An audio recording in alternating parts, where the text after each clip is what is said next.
বন্ধুসকল মই আজি বনাবলৈ লৈছোঁ পনীৰৰ ৰেচিপি এটা। ইয়াৰ বাবে মই প্ৰথমতে কেৰাহীখন গৰম হ'ব দিছোঁ।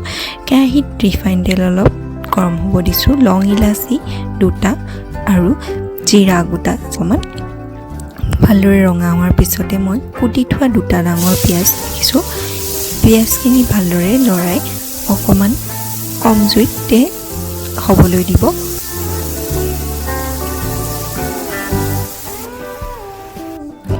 পিঁয়াজখিনি প্ৰায় গলি গৈছে। এতিয়া মই পিঁয়াজখিনি অলপ ৰঙা কৰিম, হোৱালৈকে ভাজিম।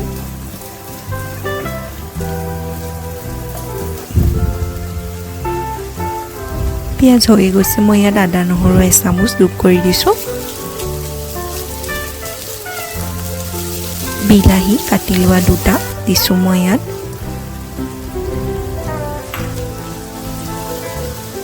নিমখ,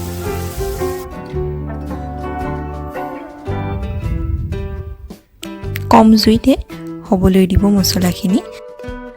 বিলাহীও গলি গৈছে।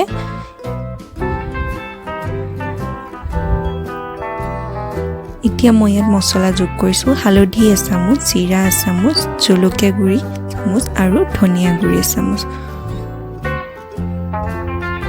মছলাখিনি হৈ গৈছে মোৰ। মই ইয়াত ভাজি থোৱা পনীৰখিনি যোগ কৰি দিছোঁ।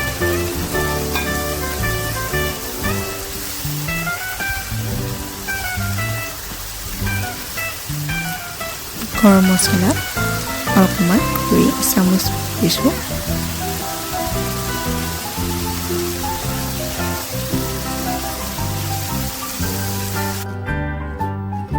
গেছটো কমাই অলপ দেৰি হ'বলৈ দিব।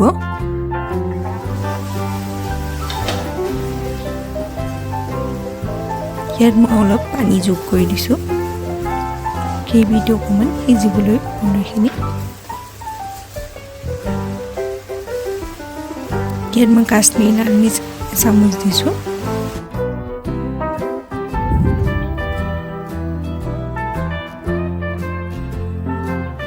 ফ্লেমটো কমাই ৰাখিব, অলপ দেৰি হ'ব দিব। পনীৰখিনি হৈ গৈছে প্ৰায়। মই ইয়াত ক্ৰীম যোগ দিছোঁ অকণমান। ক্ৰীম নাথাকিলে আপোনালোকে গাখীৰৰ মাখনো দিব পাৰে। ইয়াতে মই গৰম মছলা অকণমান, কষ্টুৰি মেথি অকণমান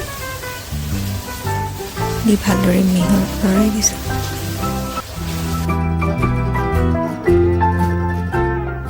ফ্লেমটো কমাই হৈ গৈছে মোৰ পনীৰখিনি।